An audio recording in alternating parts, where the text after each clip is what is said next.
देश के अलग अलग हिस्सों और अलग अलग पृष्ठभूमि से आने वाले 20 होनहार बच्चों को प्रधानमंत्री राष्ट्रीय बाल पुरस्कार से सम्मानित किया गया। इन बच्चों ने वीरता, कला और संस्कृति, पर्यावरण संरक्षण, इनोवेशन, साइंस और टेक्नोलॉजी, समाज सेवा और खेलकूद जैसे क्षेत्रों में अपनी असाधारण प्रतिभा का लोहा मनवाया। इस लिस्ट में पंजाब के श्रवण सिंह का नाम भी शामिल है, जिन्होंने कम उम्र में बड़ा मुकाम हासिल किया। आइए आपको मिलवाते हैं नन्हे सितारों से, जिन्होंने पूरे देश का मान बढ़ाया। आप सभी बच्चों को मैं हृदय से ढेर सारा आशीर्वाद देती हूँ। आज राष्ट्रीय बाल पुरस्कार प्राप्त करने के लिए मैं सभी बच्चों को बहुत बहुत बहुत बधाई देती हूँ। राष्ट्रपति से सम्मानित होते हुए ये वो बच्चे हैं जिन्हें प्रधानमंत्री राष्ट्रीय बाल वीर पुरस्कार से सम्मानित किया गया है। वीर बाल दिवस के मौके पर शुक्रवार को कुल 20 बच्चों को प्रधानमंत्री राष्ट्रीय बाल पुरस्कार से सम्मानित किया गया। इन बच्चों को 18 राज्यों और केंद्र शासित प्रदेशों से चुना गया है। राष्ट्रपति द्रौपदी मुर्मू ने इन बच्चों को सम्मानित किया। सभी पुरस्कार विजेता बच्चों ने अलग अलग क्षेत्रों में असाधारण योगदान दिया है। वीरता, कला एवं संस्कृति, पर्यावरण, इनोवेशन, साइंस, टेक्नोलॉजी, समाज सेवा और खेलकूद जैसे विभिन्न क्षेत्रों में असाधारण बाल प्रतिभा का परिचय देखने को मिला। राष्ट्रीय बाल पुरस्कार पाने वाले बच्चों में ऑपरेशन सिंदूर के दौरान बॉर्डर पर जवानों को चाय नाश्ता देने वाले फिरोजपुर के श्रवण सिंह भी शामिल हैं। हमारे जब मिशन सिंदूर शुरू हुआ था, हमारे गांव में फौजी आए थे जब पाकिस्तान के लड़ाई हो रही थी, और हमारे फौजी आए थे उधर, और वो हमारे लिए रक्षा के लिए आए थे। फिर मैंने सोचा चलो उनकी अभी सेवा करते हैं। फिर मैं दूध, चाय, लस्सी, बर्फ लेके जाता था उनके लिए रोज। कैसा लग रहा है जब आपको अवार्ड मिल रहा है? मुझे बहुत अच्छा लग रहा है, मुझे अवार्ड मिला, मैंने सपने भी नहीं सोचा था। राष्ट्रीय बाल पुरस्कार पाने वाले बच्चे अलग अलग उम्र और अलग अलग बैकग्राउंड से आने वाले बच्चे हैं। इन 20 बच्चों में से 14 साल के क्रिकेटर वैभव सूर्यवंशी भी शामिल हैं। वैभव पुरस्कार लेने के लिए दिल्ली में है, इसलिए वो आज विजय हजारे टूर्नामेंट में बिहार की तरफ से मैच नहीं खेल रहे हैं। राष्ट्रपति मुर्मू ने इस मौके पर बच्चों को संबोधित किया और उम्मीद जताई कि इन बच्चों के असाधारण कार्यों से देश के बाकी बच्चों का भी मनोबल बढ़ेगा। मुझे विश्वास है कि आप जैसे वीर और प्रतिभाशाली बच्चे निरंतर अच्छा काम करते रहेंगे। ये तो शुरुआत है, जिंदगी बहुत उड़ान करने के लिए बाकी है। मुझे लगता है उन आपके प्रतिभा से भारत जरूर उत्साहित होगा और बहुत सारे बच्चे आपको फॉलो करेंगे। वो भी अपना अपना हुनर दिखाने के लिए वो भी प्रयास जरूर करेंगे। पुरस्कार प्राप्त करने वाले 2 बच्चों को मरणोपरांत पुरस्कार दिया गया। इनमें तमिलनाडु की व्योमा प्रिया और बिहार के कमलेश कुमार का नाम शामिल है।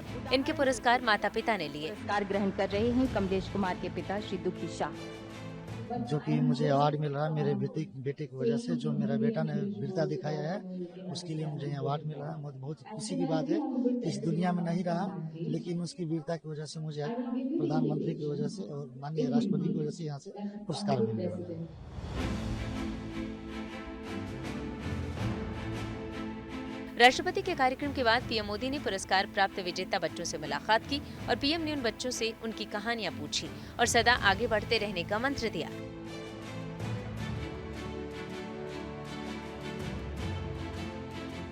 उसके बाद उन्होंने बच्चों को संबोधित किया। अभी उनसे काफी गप्पे गोष्ठी करने का मौका मिला और इनमें से किसी ने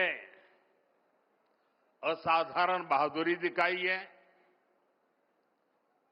किसी ने सामाजिक सेवा और पर्यावरण के क्षेत्र में सराहनीय काम किया है।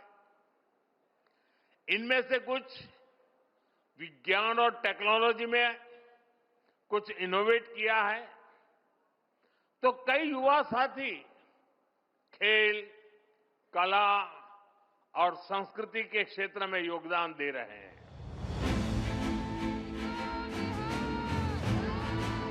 26 दिसंबर 1705 को गुरु गोविंद सिंह जी के चारों बेटों की मुगल सेना ने हत्या कर दी थी। उनकी शहादत का सम्मान करने के लिए पीएम मोदी ने 2022 में 26 दिसंबर को वीर बाल दिवस मनाने की घोषणा की थी और आज इसी कड़ी में चौथा वीर बाल दिवस मनाया जा रहा है।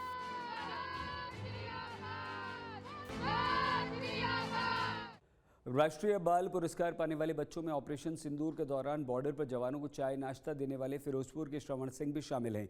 श्रवण सिंह पंजाब के सीमा के जिले फिरोजपुर के सीमावर्ती गांव चकतरा वाली के रहने वाले हैं। श्रवण सिंह को पुरस्कार मिलने पर पंजाब के मुख्यमंत्री भगवंत मान ने कहा, ये पंजाबियों के लिए बड़े गर्व की बात है। उन्होंने सोशल मीडिया एक्स पर लिखा, हमारे गुरुओं द्वारा दी गई शिक्षाओं पर चलते हुए ऑपरेशन सिंदूर के दौरान श्रवण ने घर से चाय पानी और भोजन लाकर सैनिकों की जो सेवा की वो काबिल तारीफ है। बच्चे के देश के प्रति हौसले और जज्बे को सलाम। वीर बाल दिवस के अवसर पर चंडीगढ़ के लिए गर्व की खबर सामने आई। प्रधानमंत्री राष्ट्रीय बाल वीर पुरस्कार पाने वाले श्रवण के साथ साथ चंडीगढ़ के रहने वाले वंश तायल को भी प्रधानमंत्री राष्ट्रीय बाल वीर पुरस्कार से सम्मानित किया गया। वंश के माता पिता नहीं हैं और उनका पालन पोषण यूटी प्रशासन द्वारा मलुया में संचालित स्नेहालय में किया गया। आज भी वंश उसी स्नेहालय में रहते हैं।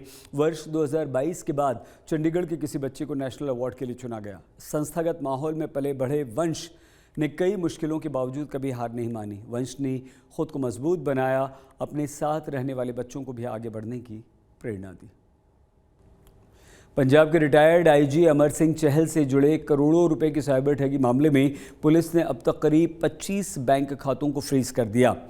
8 करोड़ में से 3 करोड़ की राशि को फ्रीज किया। जांच में पता चला कि इस ठगी नेटवर्क के तार महाराष्ट्र से जुड़े हैं। पुलिस के अनुसार आरोपियों की पहचान हो गई है। पकड़ने के लिए हाई लेवल टीम बना दी गई है। बैंकिंग ट्रेल के आधार पर कार्रवाई हो रही है। एजेंसियों ने अब तक 3 मुख्य आरोपियों की पहचान की जिनका संबंध महाराष्ट्र से है। पुलिस ने कहा, ठगों ने रिटायर्ड आईजी के खाते से पैसे निकालकर अलग अलग खातों में ट्रांसफ़र किए ताकि पता लगाना मुश्किल हो। पुलिस टीमों को ऐसे इनपुट मिले जिनसे पूरे साइबर ठगी नेटवर्क में कम से कम 10 लोगों की संलिप्तता की आशंका व्यक्त की गई। चंडीगढ़ के सेक्टर 43 में डिस्ट्रिक्ट कोर्ट परिसर को बॉम्ब से उड़ाने की धमकी मिलने से हड़कंप मच गया। सूचना मिलते ही पुलिस ने कोर्ट परिसर को तुरंत खाली करा लिया। स्थानीय पुलिस के साथ साथ पुलिस के वरिष्ठ अधिकारी, बॉम्ब स्क्वाड, अन्य सुरक्षा एजेंसियों ने चप्पे चप्पे की तलाशी ली। पुलिस के अनुसार ये धमकी ईमेल के द्वारा दी गई। मेल भेजने वाले व्यक्ति ने ड्रोन के द्वारा बॉम्ब धमाका करने की बात कही। फिलहाल पुलिस ने कहा है स्थिति पूरी तरह से नियंत्रण में है, किसी भी तरह से कोई घबराने की जरूरत नहीं है। कर्नल पुष्पिंदर सिंह बात के साथ मारपीट के मामले में सीबीआई की तरफ से मोहाली कोर्ट में चार्जशीट फाइल कर दी गई। एजेंसी ने केस में पंजाब पुलिस के 4 अधिकारियों के विरुद्ध चार्जशीट दाखिल की। सीबीआई की कार्रवाई से ये मामला एक बार फिर से सुर्खियों में आ गया। लंबे समय से केस में निष्पक्ष जांच की मांग उठी और अब चार्जशीट दाखिल होने के बाद आगे की कानूनी प्रक्रिया तेज होने की उम्मीद है। सीबीआई ने जिन 4 पंजाब पुलिस अधिकारियों के विरुद्ध चार्जशीट दाखिल की उनमें इंस्पेक्टर हैरी बोपराय, रोनी सिंह, हरजिंदर ढिल्लो शामिल। पहले भी दर्ज एफआईआर में इन अधिकारियों के नाम आए थे। बाद में एक और इंस्पेक्टर का नाम जोड़ा गया। सभी पर गंभीर आरोप हैं। जी 9 महीने बाद कुछ राहत की सांस, जिसको कहते हैं, हर बार कोर्ट ने ही हमें राहत की सांस दी है। आपको पता ही है 9 महीने से ये लड़ाई के लिए, ये कोई मेरी लड़ाई नहीं रह गई। ये पंजाब के लिए, पंजाब के हर एक वासी के लिए लड़ रही हूँ, क्योंकि जो पुलिस अत्याचार है पंजाब में दिन ब दिन बढ़ता ही जा रहा है। जो पुलिस अधिकारी हैं वो ये सोचना शुरू हो गए हैं कि हम जो है इंस्टेड ऑफ ये सोचना कि हम लॉ एंड ऑर्डर मेंटेन करने की जगह वो लॉ एंड ऑर्डर खराब करने में लगे हुए हैं। अपने आप को गुंडा समझने लगे हैं। वो खुद को, अपने आप को इतना पावरफुल समझना शुरू हो गए हैं कि वो इंसान को इंसान समझना छोड़ दिया है। खबर अगली हमारी मौसम की है। अगर आप नववर्ष के अवसर पर पहाड़ों पर या फिर कहीं घूमने का मन बना रहे हैं तो ये खबर आपके लिए बड़े काम की है। मौसम विभाग के अनुसार 25 से 30 दिसंबर के बीच उत्तर पूर्व और मध्य भारत के कई हिस्सों में कड़ाके की ठंड पड़ेगी। भीषण कोहरा छाएगा। पहाड़ी राज्यों में बारिश और बर्फबारी का अनुमान है। ऐसे में घर से निकलने से पहले मौसम के बारे में जानकारी अवश्य हासिल कर लें।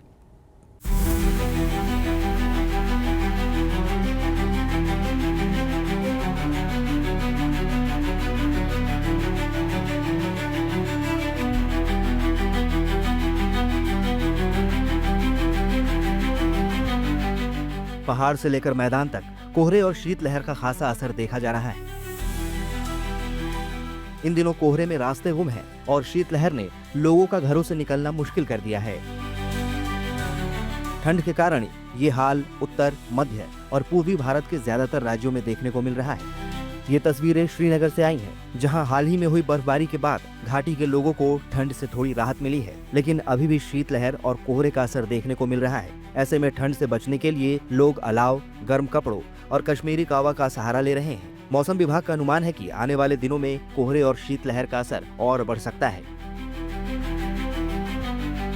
IMD के मुताबिक ठंड जो है बहुत ज्यादा बढ़ने वाली है और आने वाले दिनों में तापमान जो है सब जीरो और काफी डीप माइनस में जा सकता है, जिससे छोटे नदी नाले फ्रीज हो सकते हैं। उसके साथ साथ मैदानी इलाके जैसे जम्मू और आगे जो है फॉग भी काफी ज्यादा बढ़ सकती है, खासकर सुबह और शाम में।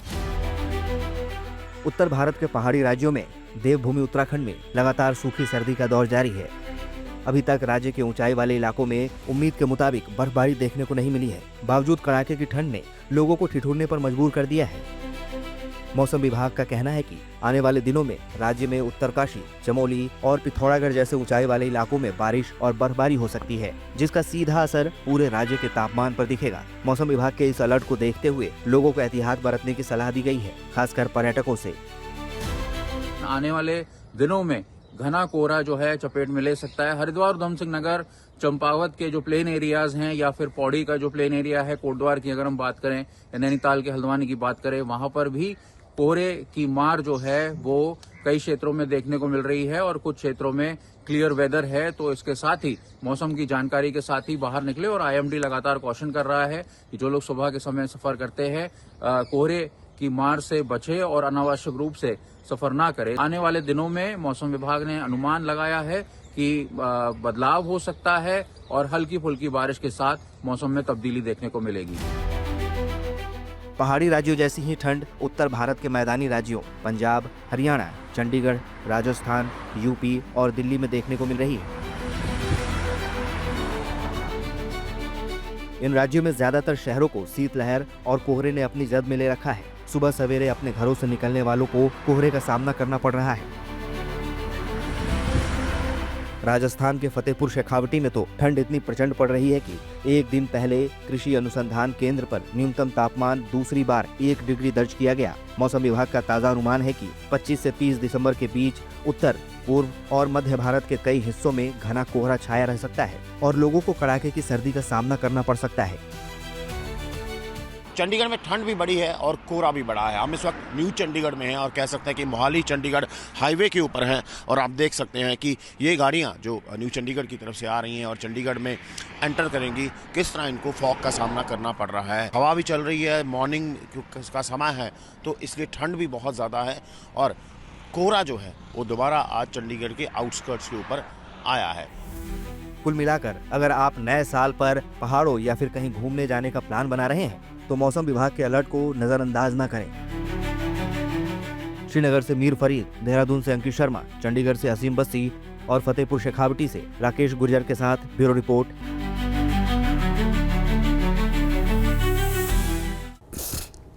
कनाडा में सिख वकील प्रभजोत सिंह की कानूनी लड़ाई के बाद सुप्रीम कोर्ट ऑफ कनाडा ने 113 वर्ष पुराने कानून में बदलाव कर दिया। अब कनाडा में वकालत शुरू करने के लिए किंग चार्ल्स के नाम की शपथ लेना जरूरी नहीं होगा। दरअसल प्रभजोत सिंह ने प्रिंस चार्ल्स की शपथ लेने से इनकार कर दिया था। उनका कहना था वो गुरु गोबिंद सिंह जी के सिख हैं और अपने गुरु से ऊपर किसी को नहीं मानते। इस मुद्दे पर प्रभजोत ने निचली अदालत में याचिका दी, उसे रद्द कर दिया गया। फिर वो सुप्रीम कोर्ट ऑफ कनाडा में गए। सुनवाई के बाद अदालत ने निर्णय सुनाया, अब किसी भी पद के लिए राजा की शपथ लेना अनिवार्य नहीं। इस निर्णय से प्रभजोत सिंह को बड़ी राहत मिली और इसे धार्मिक स्वतंत्रता की एक बड़ी जीत के तौर पर देखा गया।